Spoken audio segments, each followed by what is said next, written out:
I'm Jeff Cook. And I'm TJ Wilson. And this is Around the Circle. I'm walking slowly, I'm taking my time. All I could talking is starting to rhyme. I'm letting go of lonely, letting go of strife. I just can't get enough of this beautiful life. The enneagram is a map of the human personality. It's a tool for navigating relationships, creates language for what motivates us, and helps us look at the way we look at everything else. Most importantly, the enneagram's a mirror because sometimes you need help seeing yourself. My name's Jeff Cook. I'm a philosopher in Greeley, Colorado, and with me is TJ Wilson, businessman, lover of theology, and Enneagram Ninja. Hello. My man. Hey. I was reminded of a deep cosmic truth today. What's that? That the worst thing in the world is being sick when you have a newborn. Now, I don't have a newborn, but I do have two attention-starved puppies. Yeah. And I've been sick, and it was more of a reminiscing of, oh yeah, I remember the days of true pain. Sure. What this was like 17 years ago. Right? Yeah. So I'm recovering on the way up from a cold this week, and that's why we haven't posted in 2 weeks. Yeah, sure. Yeah. I would just like everyone to know that I was ready. I was ready to get on board and do my stuff, and Jeff had the audacity to cancel like 3 times this week. I mean, because of his quote unquote cold. It's just a gross indecency right there. Yeah. Calling up your partner and telling him I don't think I can go today. Seriously, how dare you? Who would ever do something like how that? dare you, sir? Let the listener understand. Speaking of getting what we want, we have never done this. We have never jumped into this topic and just hit it and said, this is all the things you need to know about this topic. And it's arguably the most essential topic to Enneagram. Yeah. It's thinking about that, like that we've never done just this topic. We have discussed it almost every other time. Yep.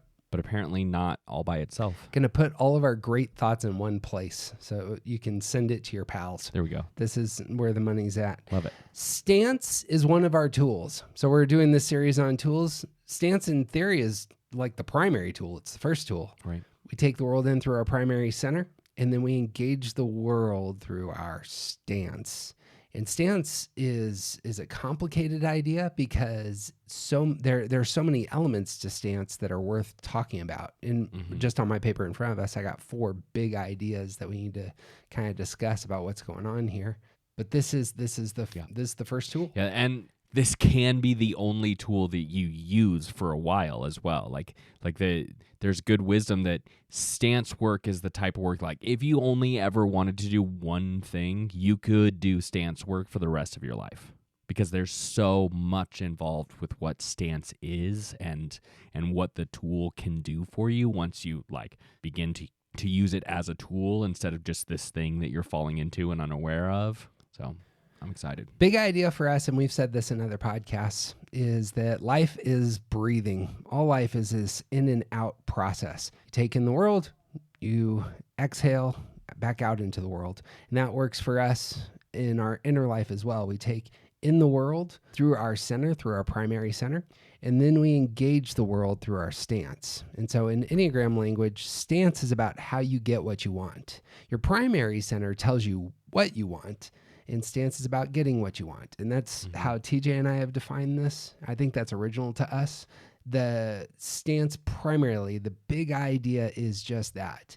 I am seeking to get the thing that my primary center says is going to make me happy. And there's all sorts of things we're saying about that process of getting what we want. Right. To jump into this then, that's the big idea. I want to do a little bit of history and then jump into just 4 big ideas about stance. And that's going to be our podcast today. Great. Love it. So Riso and Hudson, in their big book, Wisdom of the Enneagram, this is a book published in the 1990s. They come to an idea in the work of a Freudian scholar named Karen Horney. And she wants to talk about the ways that people attempt to solve their inner conflict. And she divides people into 3 types of people: those who move against other people, those who move toward other people, and those who move away from other people. And what Riso and Hudson do is they say this really overlaps well with enneagram. And so they call stance the Horne groups or the Hornevian groups or the Hornevian triads to begin. And it's kind of like dipping their toe in, and they start swimming in those waters, and some really great stuff begins to kind of emerge from this initial study of Karen Horne. Yeah, and a lot like, a lot of Freudian scholarship, this has a lot to do with our relationship to our primary caregiver as a child, and whether we wanted to move away from them or wanted to be closer to them or wanted to move against them, like Freud stuff. Scholar, so Freud stuff. But like seeing the way that some of this Freudian ideas and a lot of general psychology concepts start to get bigger, and we start to see them encompass other things as well. Like the overlay here works out really nicely, and I think it, like, from Karen Horne into Riso and Hudson, it just keeps expanding and growing, and our understanding of what stance is just kept getting bigger. Yeah, that's right. Because so Horne is going to talk about inner conflict. What Riso and Hudson do is they move it outward. And they say this is actually about our social style, is what they call these. So they're not using the word stance yet. These are the 3 different types of social style, and they name them compliant, withdrawn, and assertive. Compliant types for Riso and Hudson are 1, 2s, and 6s. Withdrawn types are 4, 5s, and 9s. And assertive types are 3s, 7s, and 8s. And they have a fantastic little diagram in Wisdom of the Enneagram in which they say this is, in this would be TJ and I's language, this is how these types are getting what they want. 1s, 2s, and 6s are earners. They earn the attention, stability, or autonomy that they want. Or withdrawn types, 4s, 5s, and 9s, they are going to withdraw to get the attention, security, or autonomy. They actually use the word security. Attention, security, and autonomy that they want. And the assertive types, 3, 7s, and 8s, are going to demand the attention, security, and autonomy that they want. And they divide each of the types into those. Here's their primary desire. Heart types, 2s, 3s, and 4s all want attention. 5s, 6s, and 7s, head types, all want security. 8s, 9s, and 1s all want autonomy. And this is how they get it. Yeah. Really helpful. Yeah. And that's that one picture has been really instrumental for our work. And that's been a place to land. And then a lot of people have built off that. But any thoughts on Riso and Hudson? Nothing to add there. Wisdom of the Enneagram just lays the foundation for that time. Here's what's known. In my experience, just looking at the literature that's come out since, most of it has been a response to that book. Either parroting it, just saying it again in fantastic millennial profanity-laden ways through Harper One. Or there's folks who are doing real work, and they're actually interviewing folks and doing the study and trying to bring lots of life to the concept. TJ and I, as has often said, we end up really falling strongly in the Suzanne Stabile lineage, kind of build on a lot of her work. She embraces stance as a primary. We parrot her all the time saying, you know what, if you want to do just one thing Enneagram-wise for the rest of your life, do stance work. Yeah, this is the one thing you could do.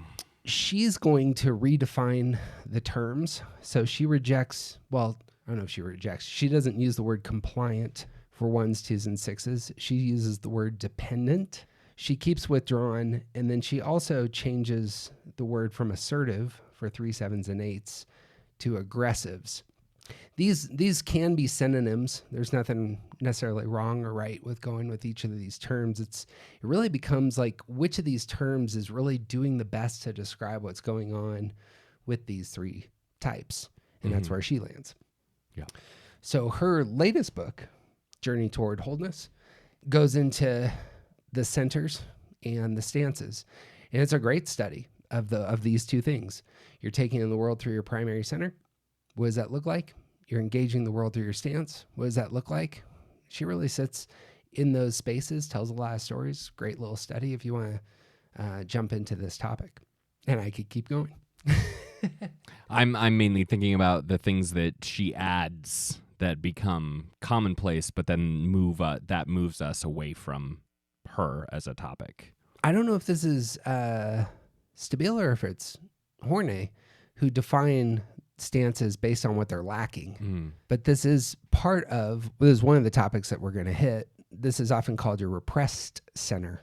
And so 1s, 2s, and 6s are often described as thinking repressed. 4s, 5s, and 9s are often described as action repressed. And 3s, 7s, and 8s are often described as feeling repressed. We're going to go through all of these here in a minute, but I know that that's something that she spends a lot of time on for these types. Yeah, and it's if you haven't heard this before, this is really important. It's not that center doesn't exist for these people. It's that it doesn't work the way it's supposed to, and you get into the space of unproductive behavior, where if you are repressed in your body, it's not that you don't do stuff, it's that you do unproductive doing. You aren't doing the thing that needs to be done when it needs to be done. When talking about repressed in your thinking or your head center, it's not that you don't think. Everybody thinks all the time, but for 1s, 2s, and 6s, they struggle with unproductive thinking. And then similarly for feeling, everyone has feelings. We all experience our feelings, and we all experience the feelings of others. But 3s, 7s, and 8s being repressed in that feeling center means that they don't have a good grasp on what those feelings are or what their importance is. It's unproductive feeling for these types. I have a big hole in my bibliography here in terms of where orientation to time gets spoken of in literature, but it seems to me like as soon as I started learning about stance, people started pairing it with orientation to time. And for TJ and I, what we've done is talked about tools that we use, and that there are some types that have present tools. It's like, we're going to fix it. We're going to get this thing done right now with the tools that we have in hand in this moment. And there are some types that have more future-oriented tools. They're thinking about next Wednesday, next Friday, next Saturday. How am I going to get what I want in the future? And that's where their energy goes. And then there's some types that are past-oriented. They are using past-oriented tools, things they've collected, memories they have, the assets they are aware of to get what they want. And so orientation to time also plays into this. And so 1s, 2s, and 6s are present focused, have present focused tools. 3s, 7s, and 8s are future oriented tools. And 4s, 5s, and 9s withdrawn types have those past oriented tools. We'll talk about that in a minute as well. But do you know where that comes from? I don't know. I heard it first from Suzanne, so yeah. I'm not sure where she got it. This might have come out of her own study of it, because she really has pushed hard into stance and exploring and communicating stance and the importance of it to the masses. So. As we've said in other podcasts, this is one of the best, like orientation at time, just as a footnote, is one of the best ways to understand people that you work with, or people that you live with, in terms of why are they doing what they do. Oftentimes they're living yesterday, or they're living tomorrow, or they're just super focused right now. And just knowing that can be incredibly helpful. Makes a huge difference. Last little category is one that we just learned, and we've done a podcast recently on, called reference points. And this is Joey Shuey's categories when talking about stance. And she wants to say that each of the types has a reference point. So they're trying to get what they want, but their focus goes a specific way. 1s, 2s, and 6s, focus goes external. They're going to try and get what they want by really focusing heavily on the people in front of them. That would be, to use Karen Horney's words, this is the moving toward other people move. There are the internally focused types, which is 4s, 5s, and 9s. These are the move away from people in Karen Horney's work, but for Joey Shuey, these are internally focused people. In order to get what they want, they're first going to go inward. And then there's 3s, 7s, and 8s, who Shuey calls independently focused or independently referenced. And so they almost like step out of the world in which they are, and establish their foundation from that point so that they can get what they want. Right. And if you haven't seen it yet, we are going to talk a lot about how these big ideas about stance sort of like interplay with each other. It's this dance, like the the way that the fact that 3s, 7s, and 8s are farthest from their feeling center is part of their independent reference and their future focus, and all of those things inform each other, et cetera, for all 9 types. Like this is stance is so interconnected with all of the different aspects of itself, and they all sort of like feed and challenge and grow each other. This would be one of the places, I mean, it's a total footnote again, but Horney says that these are the move against other people. Mm-hmm. That can be true. And this is one of those places for 3, 7s, and 8s who object to the words assertive or aggressive. It kind of, it finds itself in this idea. Mm-hmm. But the idea that 3, 7s, and 8s as a whole, their reference point is independent, feels more all-inclusive. Yeah.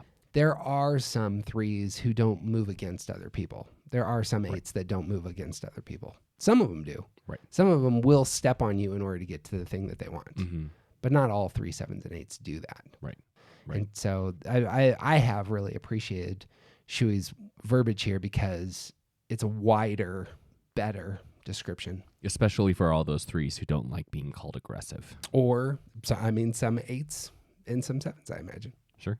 And the move toward types, some of them don't like some of their language. I would like to acknowledge that withdrawn works for all of the scholars, for all of the type. Like, withdrawn is a great word to describe my people. 4s, 5s, and 9s. Woo!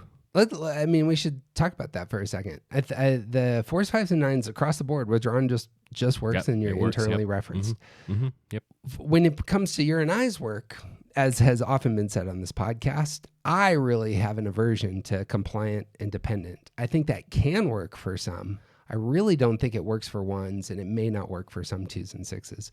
My preference is reactive to describe the category of 1s, 2s, and 6s. Joey Shui has said that she likes responsive. Mm-hmm. Both those terms, I think, are much better and more informed, more inclusive. Again, kind of wider arms that really capture the whole of what's going on with 1s, 2s, and 6s. And it makes sense because 1s, 2s, and 6s have an external reference point. They are reacting to that reference point. They are responsive to that reference point. They're not always dependent on that reference point. So many will want to say 1s, for example, are, dependent on their superego or compliant with their superego. Well, that's not external. That's internal. Right. And that wouldn't necessarily work. Some 1s will be compliant and dependent on other people because they think it's the right thing to do, but not all. Yeah. So too, as we were just saying with 3, 7s, and 8s, assertive, aggressive. I particularly have liked the idea of independent being the best word for this stance. It's a bigger boat. Because it's a bigger boat. Yeah. But I sometimes assertive really can capture what's going on with all 3 types. Yep. So I think for in terms of our work, that's kind of where we're landing. Reactive, withdrawn, independent, with those other synonyms floating in to mix things up, make it spicy. Right. Keep everybody on their toes. Keep it. Just let everybody know we read the literature. We did the homework before we came to class, but this is where we land. With that in mind, we're going to jump into those 3 big categories of repressed center, orientation of time, and reference point. This is really what captures stance. And again, stance is getting what we want. So with this overly long introduction, that's so new for you and I to have a 20-minute introduction. Normally it's got to be 2 or 3, and we're just only have a 20-minute introduction. Is that what you meant to say? It's only a 20-minute. There have been times where I've looked up and I'm like, we are on minute 40, and I just got done with the intro. Sometimes there's a lot of groundwork that has to be laid. For those of you who keep coming back, I appreciate it. By the way, for those of you who know this about us, and don't like the intros, you're welcome to skip to. This is what I do with a handful of my podcasts. I'm like, these guys ramble on for 15 minutes every time, and then they jump into the thing I care about. Yeah, it happens. All right. So, let's talk about orientation and time, because I think this is going to pair well with those titles for each of the types. We can jump into these. One thing that has hit me recently is that our primary center defines our problem And our stance defines our primary tool for addressing the problem. The problem emerges in our primary center. For heart types, the problem is shame. For head types, the problem is fear. And for body types, the problem is anger. And we feel that problem. Right. And it needs to be addressed. And commonly, the first thing that we pull out is the most comfortable tool we have, the most handy, the one that we seem to wield with some power, and it's our stance. And that tool orients itself toward the future, toward the past, or toward the present. And that always just strikes me as really helpful. Like, how are you going to deal with your shame?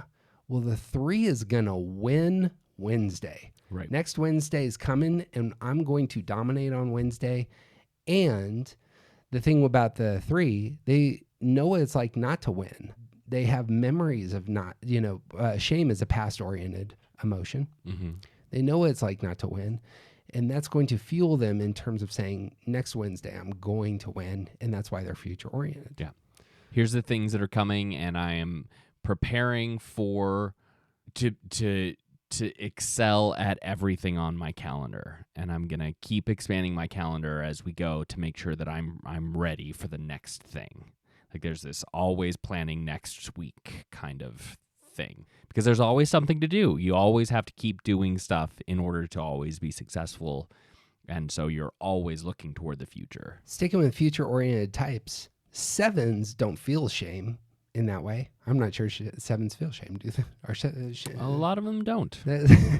Shame isn't a thing for them. 7s actually do fear being stuck, being grabbed hold of, getting in a spot where they can't escape some of the darker emotions they have. How are you going to get out of that? Right. They likewise have future-oriented tools. Yep. You make a plan. That's how you get out of it. You make sure there's always an escape route. Keeping your options open, baby. You know where the exits are, and you know how to get there. And it's easier to have a plan for tomorrow than to get stuck in today, because even if you are stuck somewhere, you can still think about tomorrow. The head type really emerges when you say it that way. Yep. Of 7s who are able to really live in their minds. For a lot of 7s, there is, once they start really doing this work, they realize that the anticipation of the thing that they're planning is usually more enjoyable than the actual thing. Right.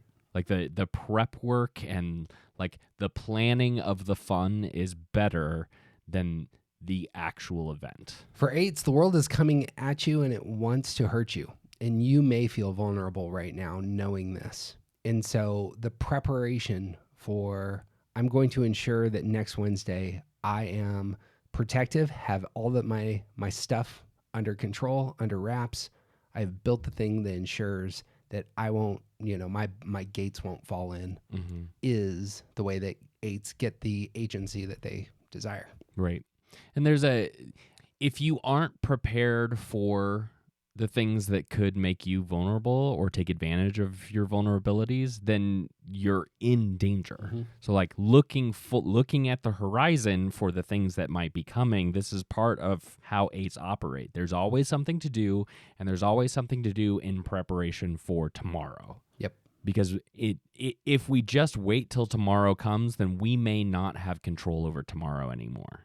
So let's get ready for it now. This can play out. I'm thinking of high school students now, just off the top of my head, but this could play out as a high schooler who figures out ways to ensure that they can stay in their room all day long with 2 middle fingers up to anyone who tells them to get out of the room and go do something else. Sure. Yeah. This also can materialize in the high schooler who takes off at 5 in the morning with 2 middle fingers up and says, I'll see you maybe at 2 a.m. tonight. Yeah. And it's coming out of the same spot of they have a radar for what's going to make them feel vulnerable, what's going to upset their agency and their sense of self-control. Yep. And they will posture themselves in such a way to, future plan, here's how I'm going to ensure that I'm not going to be in those spaces. Right. And even thinking about all of the stuff that we have to do now, stop talking about the stuff that we have to do now and just do it so that we can get it over with, because we're focused on the future. Yeah. Yep.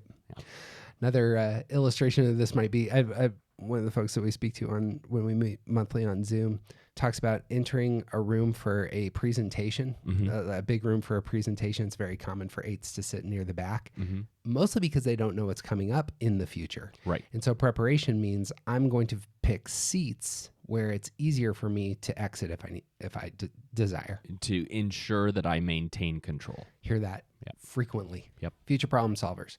Those who use past-oriented tools are going to be 4s, 5s, and 9s. And you'll notice how much different it is, the tools they're employing. It's the same problem, shame, anger, and fear, but it's different tools. So we could talk about 9s to start. Great. 9s taking the world through the present, and present anger emerges because the world is always trying to upset our sense of control, make us feel uncomfortable. Mess things up. 9s are going to use past tools to address their present anger.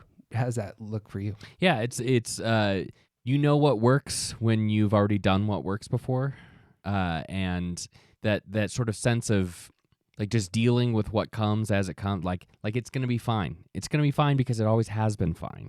And we got through all of that stuff, and we're gonna get through this. And we want the world to be harmonious, but we need to understand how that harmony works. So we have to draw on the experience. So like I have to go into a space before I'm like working in that space because I need to experience the space in front of me. Like I can't imagine how things will go based on a diagram or some photos. Like I can't future plan like that. But once I'm in the space, I can plan for what I know works and where and how. And like it's always drawing on my past experiences to say, this is what is going to maintain peace and harmony in front of me. For 9s in particular, this also means physical items that they collect that have history. Yeah. As has often been said, my mom was a 9, and she was a historian of medieval Renaissance furniture. Sure. Like the surrounds herself with these items. These have history. They have depth. They have a certain texture and quality to them that has lasted. And just that posture of this is what she wanted to study says everything about her inner life in terms of how she did everything else. What is it? What are the things around me that will make me feel comfortable? That's her body type coming out, and it's pulling from the past. Yeah. And just as a like very concrete example, I can't purchase something that I have to actually physically interact with, like vehicles. Yeah. Thinking about buying a new vehicle, I have to have sat in that vehicle for a long time before I know whether or not it'll be comfortable for me. Because it has to be behind me. The information has to be something that I'm drawing from to know whether or not it's going to work in the future. Right. And once you discover that it works, it's very hard to separate yourself from it. Correct. Because it has always worked. Different for 4s and 5s. 4s aren't trying to repel anger. They're trying to repel shame. And they're going to use past tools to get it. How is it that they're using the past? Well, so I've put forth this theory before, and I'm going to do it again. I think there's a type in each center, in each stance that isn't actually trying to get rid of their primary feeling. Sure. Yeah. And I think 4s are not averse to their shame. I don't think that they are trying to get rid of it. And that is actually part of this, because getting rid of their shame is saying that that is not part of who they are. And it is part of who they are because it happened. And they want to be authentic. They want to be true to what they're experiencing. And they have to draw on their past experiences to know what those feelings are.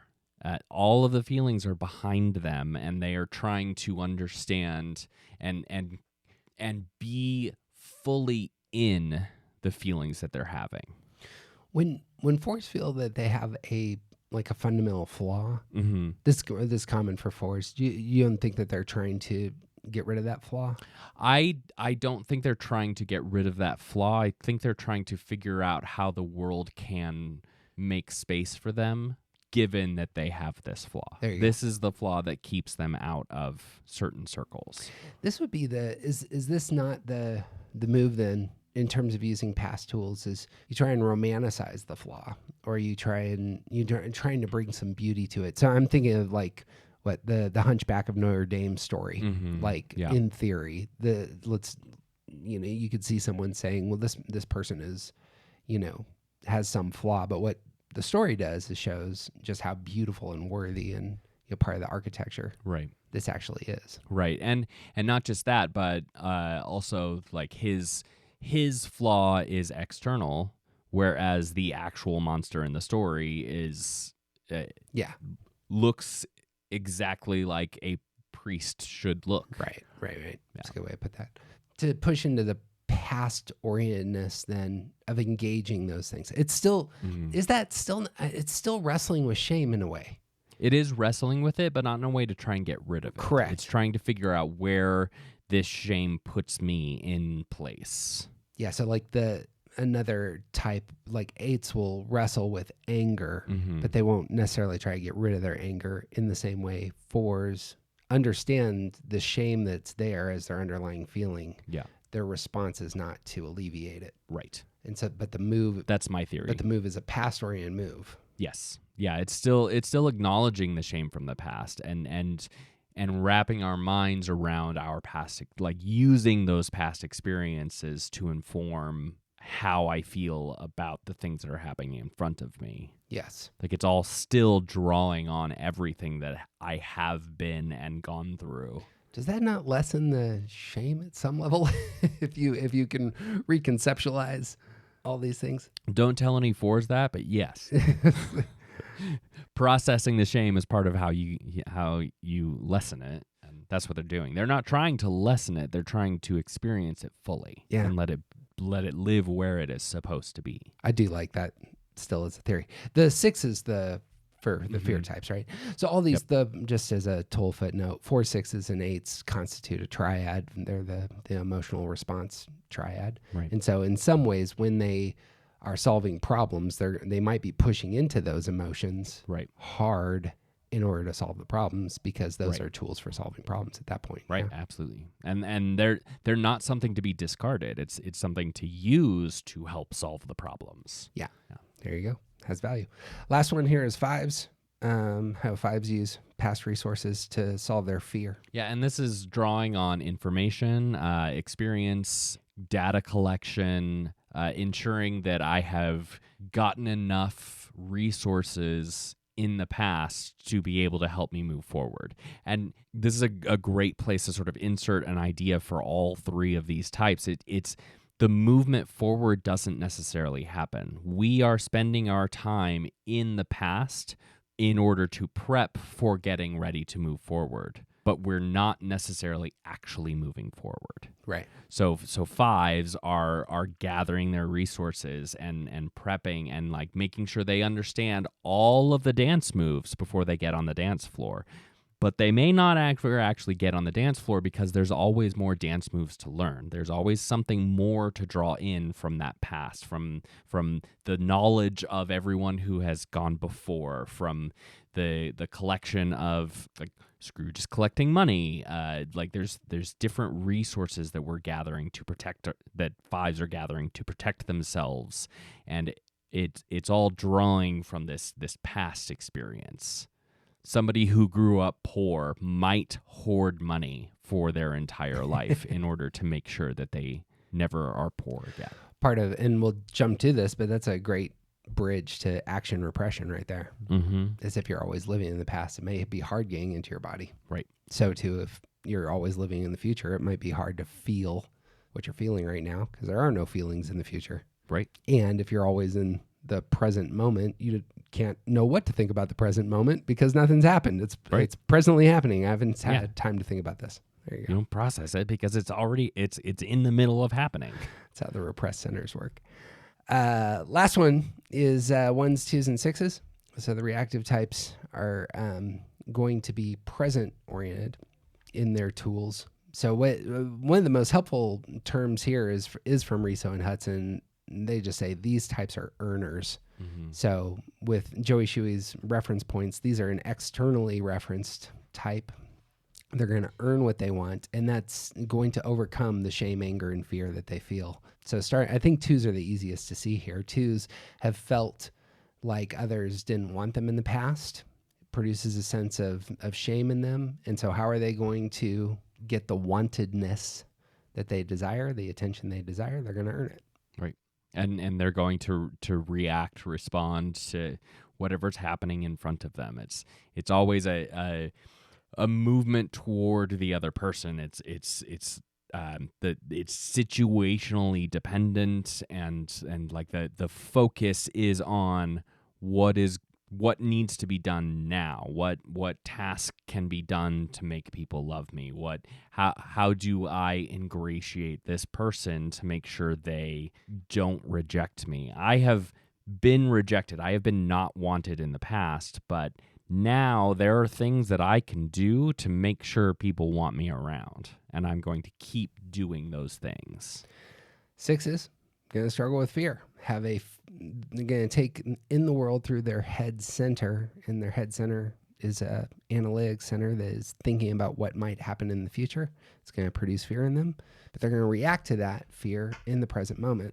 What do you see there? Yeah, where like we talked about 5s gathering their resources, 6s are more actively maintaining their resources. Like there's always something to be done now to make sure I keep the security that I have tried to obtain, and like I need to make sure that I am actively maintaining my place in the group or the hierarchy or whatever, so that they don't kick me out, so that I don't lose the security I have. And so it's always a focus on what am I not doing right now that I should be doing, or like in that way, it's this present focus on the things that need to be done right now. Yeah, just as a footnote to insert, 6s are going to process with emotion.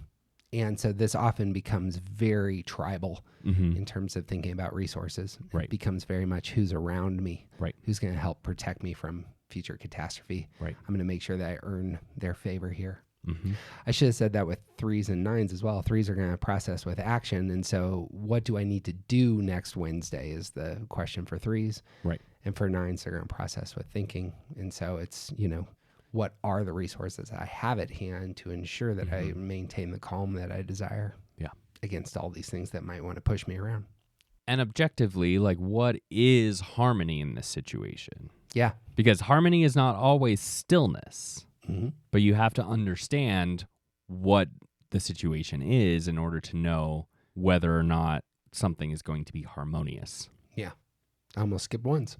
Lastly, ones are going to take in the world through the present and respond in the present. This is a bang kind of operation there, apparently, for ones. Yeah, there's always things that need to be fixed. There's always things that can be improved. There's always things that can be moved a little bit farther along the line into becoming what it's supposed to be.